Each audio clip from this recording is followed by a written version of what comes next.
Hello നമസ്കാരം, എല്ലാവർക്കും സുഖം തന്നെയല്ലേ? എല്ലാവർക്കും മിയാസ് ഫുഡ്ബുക്കിലേക്ക് സ്വാഗതം. ഇന്നൊരു പണ്ട് കാലത്തെ പലഹാരമായ കൈപ്പത്തിരിയുടെ റെസിപ്പി ആയിട്ടാണ്, അല്ലെങ്കിൽ ചുട്ട പത്തിരി എന്നൊക്കെ പറയാം. അടിപൊളി റെസിപ്പിയാണ്, സിമ്പിളാണ്, പെട്ടെന്ന് തന്നെ ഉണ്ടാക്കിയെടുക്കാൻ പറ്റും. അപ്പോൾ നമുക്കിത് എങ്ങനെയാണ് ഉണ്ടാക്കിയെന്ന് നോക്കാം. അതിന് മുന്നായിട്ട് എൻ്റെ ചാനൽ ആദ്യമായിട്ട് കാണുന്നതെങ്കിൽ സബ്സ്ക്രൈബ് ചെയ്യാനും തൊട്ടടുത്ത ബെല്ലൈക്കണിൽ നോട്ടിഫിക്കേഷൻ ഓൾ ആക്കിയിട്ടുണ്ടെങ്കിൽ പുതിയ വീഡിയോസ് ഇടുമ്പോൾ മിസ് ചെയ്യാണ്ട് കാണാനും പറ്റും.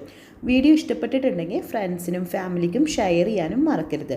അപ്പോൾ നമുക്ക് എങ്ങനെയാണ് ഈ അടിപൊളി പത്തിരി ഉണ്ടാക്കിയെടുക്കാമെന്ന് നോക്കിയാലോ?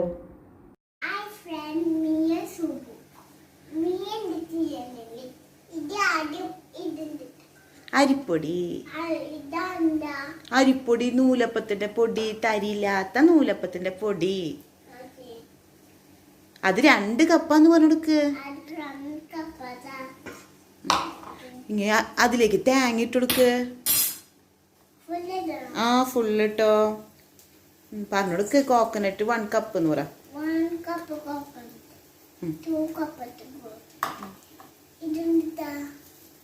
അത് ജീരകം, നല്ല ജീരകം 1/2 ടീസ്പൂൺ പറ. ഫുള്ളിട്ടോ.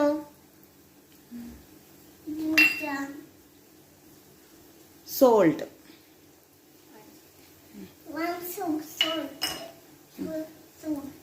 ഷുഗർ എത്രയാ? 2 ടീസ്പൂൺ. പിന്നെയോ സവോളയാണോ? ചുവന്നുള്ളി 6 അല്ലി. ഇനി കയ്യിൽ വെച്ചിട്ട് മിക്സ് ചെയ്യാന്ന് പറഞ്ഞ.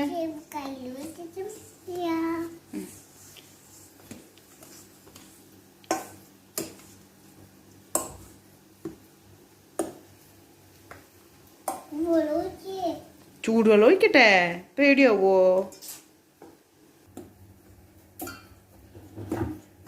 ഇനി ഇതിലേക്ക് തിളച്ച വെള്ളം ഒഴിക്കണം എന്ന് പറഞ്ഞ. മോള് ചുമ്മാ ഒന്ന് ട്രൈ ചെയ്ത് നോക്കിയതാണ്. നമുക്ക് ഉണ്ടാക്കാൻ തുടങ്ങിയാലോ? ഈ ബൗളിലേക്ക് 1.5 കപ്പ് അരിപ്പൊടി ചേർത്ത് കൊടുത്തിട്ടുണ്ട്. അപ്പോൾ തരിയില്ലാത്ത അരിപ്പൊടിയാണ്, നമ്മുടെ പത്തിരിപ്പൊടിയൊക്കെ ആയാലും മതി. അപ്പോൾ അതിലേക്ക് ആവശ്യത്തിനുള്ള ഉപ്പ് ചേർത്ത് കൊടുക്കുകയാണ്. ഒരു 1/4 ടീസ്പൂണിൻ്റെ അടുത്ത് തന്നെ ഉപ്പ് ഞാൻ ചേർത്ത് കൊടുത്തിട്ടുണ്ട്. ഇതിലേക്ക് ഒരു 1/2 ടീസ്പൂൺ ജീരകം, നല്ല ജീരകമാണ്, കുമിൻ സീഡാണ് ചേർത്ത് കൊടുത്തിട്ടുള്ളത്. അതേപോലെ തന്നെ ഒരു 6 അല്ലെങ്കിൽ ഒരു 8 അല്ലി ചുവന്നുള്ളി കട്ട് ചെയ്തിട്ട് ഇട്ട് കൊടുക്കാം. അപ്പം എൻ്റെ കയ്യിൽ ചുവന്നുള്ളി ഇല്ലാത്ത കാരണം ഞാൻ സവോളയാണ് ചെറുതാക്കി കട്ട് ചെയ്തിട്ട് ഇട്ട് കൊടുത്തിട്ടുള്ളത്. ഇതിലേക്ക് അതുപോലെ തന്നെ ഷുഗറും കൂടിയും ചേർത്ത് കൊടുക്കുന്നുണ്ട്. അപ്പോൾ ഒരു 2 ടീസ്പൂൺ ഷുഗറാണ് ഞാൻ ചേർത്ത് കൊടുത്തിട്ടുള്ളത്. അപ്പോൾ ചെറിയ സ്പൂണായി കാരണമാണ് കൂടുതൽ പ്രാവശ്യമായിട്ട് ചേർത്ത് കൊടുത്തിട്ടുള്ളത്.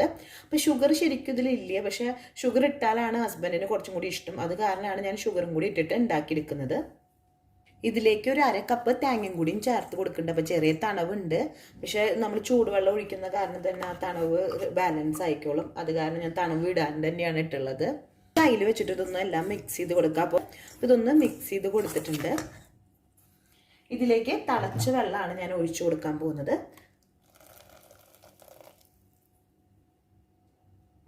അപ്പോൾ കുറേശ്ശെ തിളച്ച വെള്ളം ഒഴിച്ചിട്ട് ഇതൊന്ന് മിക്സ് ചെയ്തെടുക്കാം. നമ്മുടെ പൊടി നനയുന്നതിന് ആവശ്യമായിട്ടുള്ള തിളച്ച വെള്ളമാണ് ഇതിലേക്ക് ചേർത്ത് കൊടുക്കേണ്ടത്. നിങ്ങളുടെ ഓരോരുത്തരുടെയും കയ്യിലുള്ള പൊടിയുടെ വറവിനനുസരിച്ച് നമ്മൾ ഒഴിക്കുന്ന വെള്ളത്തിൻ്റെ അളവ് വ്യത്യാസം വരും, തിളച്ച വെള്ളത്തിൻ്റെ. അപ്പോൾ അത് കാരണമാണ് ഞാൻ കറക്റ്റ് മെഷർമെൻറ്റ് പറയാഞ്ഞത്. ഒരു 1/2 to 1/4 കപ്പിൻ്റെ അടുത്താണ് എനിക്ക് ആവശ്യം വന്നത്. അപ്പോൾ ഓരോ പൊടിയുടെയും വറവിനനുസരിച്ച് അത് ഡിഫറൻസ് വരും. ഇനി നമുക്കിതൊന്ന് കൈ വെച്ചിട്ടൊന്ന് കുഴച്ചെടുക്കണം. അപ്പോൾ ചൂടിനനുസരിച്ച് നിങ്ങൾക്ക് കൈ തൊടാവുന്ന ഒരു ചൂടാവുമ്പോൾ കുഴച്ചെടുത്താൽ മതി. അതുവരെ മൂടി വയ്ക്കാം. അതേപോലെ തന്നെ ഇതിലേക്ക് ഒരു 1/2 ടീസ്പൂൺ ഓയിലും കൂടി എടുത്തിട്ട് കൈമേ ആക്കിയിട്ടാണ് ഇതൊന്ന് കുഴച്ചെടുക്കുന്നത്. അപ്പോൾ ഞാൻ ചൂടോടക്കനെ തന്നെയാണ് കുഴച്ചെടുക്കുന്നത്. അപ്പോൾ നിങ്ങൾക്ക് ചൂടോടക്കനെ പിടിക്കാൻ ബുദ്ധിമുട്ടാണെന്നുണ്ടെങ്കിൽ ഒരു നനഞ്ഞൊരു കോട്ടൺ തുണി വെച്ചിട്ട് അത് ഇതിൻ്റെ മുകളിലേക്ക് ഇട്ടതിന് ശേഷം കൈ വെച്ചിട്ട് കുഴച്ചെടുത്താലും മതി കേട്ടോ. അപ്പോൾ കയ്യെ മിക്ക ചൂടധികം ആവില്ല. അപ്പോൾ ചൂടധികം ആവുന്നത് പറ്റാത്തവരാണെന്നുണ്ടെങ്കിൽ സോഫ്റ്റായിട്ട് തന്നെ കുഴച്ചെടുത്തിട്ടുണ്ട്. നമുക്ക് തൊടുമ്പോഴും അറിയാം നല്ല സോഫ്റ്റായിട്ടാണ് മാവ് ഇരിക്കുന്നത്. ഇതേപോലെ കുഴച്ചെടുക്കണം. നമുക്കൊരു ബോൾ സൈസ് എടുക്കുക. അതിന് ശേഷം കയ്യിലെടുത്തതിന് ശേഷം നന്നായിട്ടൊന്ന് റോൾ ചെയ്ത് കൊടുക്കുക. അപ്പോൾ റോൾ ചെയ്തെടുത്തിട്ടുണ്ട്. ഇതൊന്ന് കൈവച്ച് പരത്തണം. അപ്പോൾ നമ്മുടെ ഈ വിരലില്ലേ, ഇവിടെ വെച്ചിട്ട് മറ്റേ ഈ 4 വിരലുകൊണ്ട് വേണം പ്രസ് ചെയ്ത് കൊടുക്കാൻ. എന്നിട്ട് നമുക്ക് ഈ സൈഡൊക്കെ ഒന്ന് എഡ്ജസ് ഒന്ന് കറക്റ്റ് ആവാൻ വേണ്ടിയിട്ട് ഇതുപോലെ ഒന്ന് പ്രസ് ചെയ്ത് കൊടുക്കുക. അപ്പോൾ എല്ലാ സൈഡും ഏകദേശം ഒരേപോലെ കനത്തിലാവാൻ വേണ്ടിയിട്ടൊന്ന് ശ്രദ്ധിക്കണം. എന്നിട്ട് സൈഡൊക്കെ ഒന്ന് ഒപ്പാക്കി കൊടുക്കുക. അപ്പോൾ ഇതിന് കൈപ്പത്തിരി എന്നും കൂടിയും പറയും. അപ്പോൾ ഈ കൈ വെച്ചിട്ടുണ്ടാക്കുന്ന കാരണം, കൈയിൻ്റെ ഷേപ്പുള്ള കാരണമാണ് ഇത് കൈപ്പത്തിരി എന്ന് പറയുന്നത്. അപ്പോൾ കുറച്ച് കനത്തിലാണ് ഇതുപോലെ ഉണ്ടാക്കിയെടുക്കാറ്. ഇപ്പോൾ റെഡി ആയിട്ടുണ്ട്. നമുക്കൊരു സൈഡിലേക്ക് മാറ്റി വയ്ക്കാം. ഇതേപോലെ തന്നെ എല്ലാതും ഞാൻ ഉണ്ടാക്കിയെടുക്കട്ടെ. ഈ ഒരു കനത്തിൽ പരത്തിയെടുക്കാൻ ശ്രദ്ധിക്കണം. കൂടുതൽ കനം കൂടാണെന്നുണ്ടെങ്കിൽ ഉള്ളു വേവില്ല. അപ്പോൾ ഈ ഒരു കനം മതി.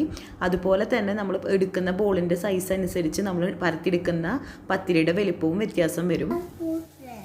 അപ്പോൾ നമ്മളിവിടെ കുഴച്ചെടുത്തിട്ടുണ്ട്. അപ്പോൾ അതിൽ നിന്ന് കുറച്ച് സോഫ്റ്റ് ആയിട്ട് കുഴച്ചെടുത്തുള്ളത്. അതിൽ നിന്ന് ഒരു ബോൾ എടുക്കുകയാണ്. അപ്പോൾ ഈ ഒരു ബോൾ എടുത്തതിന് ശേഷം കൈ വെച്ചിട്ടൊന്ന് റോൾ ചെയ്തിട്ട് കൈ വെച്ചിട്ടൊന്ന് പരത്തി കൊടുക്കുകയാണ്. ഈ സൈഡൊക്കെ ഒന്ന് എഡ്ജൊക്കെ ഒന്ന് ഇങ്ങനെ ഷേപ്പ് ചെയ്ത് കൊടുക്കും. കുഴച്ചോ അങ്ങനെ പോലെ കഴിക്കാറായിട്ടില്ല. ഇത് ഓയിലിൽ ഫ്രൈ ഇത് ചെയ്യണം, ചൂടണം. പാനിലിട്ടിട്ട് ചൂട്ടിട്ട് വേണം കഴിക്കാൻ. നമ്മള്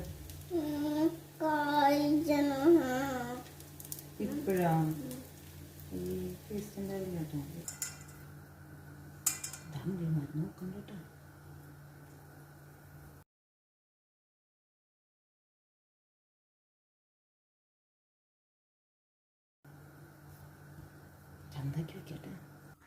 അങ്ങനെ ഇവിടെ ഞാൻ പത്തിരിയൊക്കെ പരത്തി എടുത്തിട്ടുണ്ട്. അപ്പോൾ ഈ ഒരു സൈസിലുള്ള ഒരു 16 എണ്ണമാണ്. അപ്പോൾ കറക്റ്റ് സൈസൊന്നുമല്ല.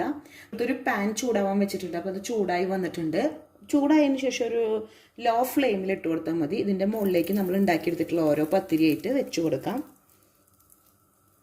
നമ്മുടെ പാൻ്റെ വലിപ്പം അനുസരിച്ച് നമുക്ക് ചുട്ടെടുക്കാവുന്നത് എണ്ണത്തിൻ്റെ ഡിഫറൻസ് വരും. നമുക്കതിൽ ഫുള്ളായിട്ട് തന്നെ വെച്ച് കൊടുക്കാൻ പറ്റും.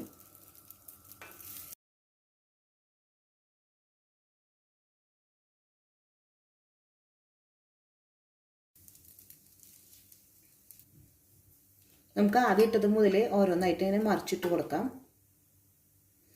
അപ്പം ലോ ഫ്ലെയിമിൽ വെച്ചിട്ട് കുക്ക് ചെയ്താൽ മതി. അപ്പോൾ രണ്ട് സൈഡും കുക്കായിട്ട് ഉള്ളിലേക്ക് ഒന്ന് കുക്കായി വരണ വരയ്ക്ക് നമുക്ക് ഇതുപോലെ മറിച്ചിട്ട് കൊടുക്കണം. അപ്പോൾ അത് ലോ ഫ്ലെയിമിൽ ഇട്ടിട്ടാകുമ്പോൾ പെട്ടെന്നാവും. അല്ലാന്നുണ്ടെങ്കിൽ കളറ് മാറും, ഉള്ളിൽ കുക്കാവില്ല. നമ്മൾ ഓൾറെഡി തിളച്ച വെള്ളത്തിലിട്ടിട്ട് എടുത്ത പൊടിയാണ് എങ്കിൽ പോലും ഒന്നും കൂടി ആവണ്ടേ. അപ്പം അത് കാരണം ലോ ഫ്ലെയിമിൽ ഇട്ടിട്ട് വേണം നമുക്ക് ഇതുപോലെ മറിച്ചിട്ട് കൊടുക്കാൻ വേണ്ടിയിട്ട്. ഞാൻ ഒറ്റ ട്രിപ്പിൽ തന്നെ ഇതെല്ലാം ഉണ്ടാക്കിയെടുക്കുന്നുണ്ട്. ഇതിൻ്റെ മുകളിലേക്ക് കുറച്ച് വെളിച്ചെണ്ണ, ഒരു ടീസ്പൂൺ പോലും ഇല്ല, കുറച്ച് വെളിച്ചെണ്ണ എടുത്തിട്ട് ഒരു ബ്രഷ് യൂസ് ചെയ്തിട്ട് നമുക്ക് എല്ലാ സൈഡിലേക്കൊന്ന് തേച്ച് കൊടുക്കുകയാണ്. അപ്പോഴാണ് കുറച്ചും കൂടിയും ടേസ്റ്റ്. ചിലവരാണെങ്കിൽ ഇതുപോലെ വെളിച്ചെണ്ണ ഇല്ലാണ്ട് വെറുതെ പാനിൽ തന്നെ ചുട്ടെടുക്കും. അത് നിങ്ങളുടെ ഇഷ്ടത്തിനനുസരിച്ച് ചേഞ്ച് ചെയ്യും. എനിക്ക് കുറച്ചും കൂടിയും ടേസ്റ്റായിട്ട് തോന്നിയുള്ളത് ഇതുപോലെ ഒന്ന് ഓയിൽ ബ്രഷ് ചെയ്ത് കൊടുക്കുമ്പോഴാണ്. അപ്പോൾ അത് കാരണം ഞാൻ ഇതുപോലെ ഓയിലൊന്ന് ബ്രഷ് ചെയ്യാറുണ്ട്. ശരിക്കും ഇത് മധുരമില്ലാത്തൊരു പലഹാരമാണ്. പക്ഷെ ഞാൻ പറഞ്ഞില്ലേ, ഹസ്ബൻഡിന് കുറച്ച് മധുരം ഇട്ടാലാണ് ഇഷ്ടം. പിന്നെ ചുവന്നുള്ളിയുടെ ഫ്ലേവറൊക്കെ ഇഷ്ടമുള്ളവർക്കാണെങ്കിൽ കുറച്ചുകൂടി കൂടുതൽ ചേർത്ത് കൊടുക്കാം. നമ്മുടെ വീട്ടിലുള്ളവരുടെ ഇഷ്ടം നോക്കിയിട്ടല്ലേ നമ്മൾ അതിനുള്ള അളവുകൾ തീരുമാനിക്കുക. അപ്പോൾ അത് ഇപ്പോൾ 2 മിനിറ്റ് ആയിട്ടുണ്ട്. നമുക്ക് മറിച്ചിട്ട് കൊടുക്കാം നേരത്തെ ചെയ്ത പോലെ തന്നെ.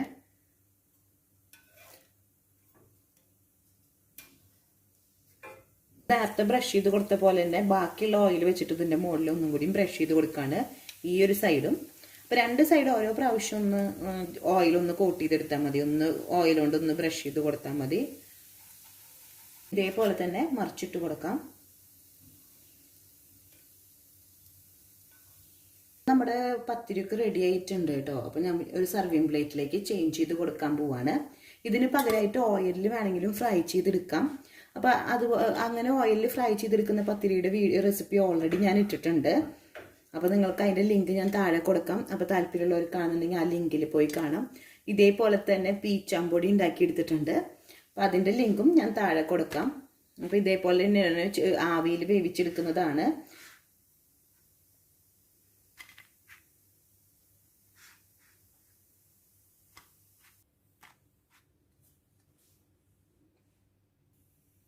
അങ്ങനെ നമ്മുടെ പത്തിരിയൊക്കെ ഇവിടെ റെഡി ആയിട്ടുണ്ട്. അപ്പോൾ പെട്ടെന്ന് തന്നെ ഉണ്ടാക്കിയെടുക്കാൻ പറ്റുന്ന ഒരു 4 മണി പലഹാരമാണ്.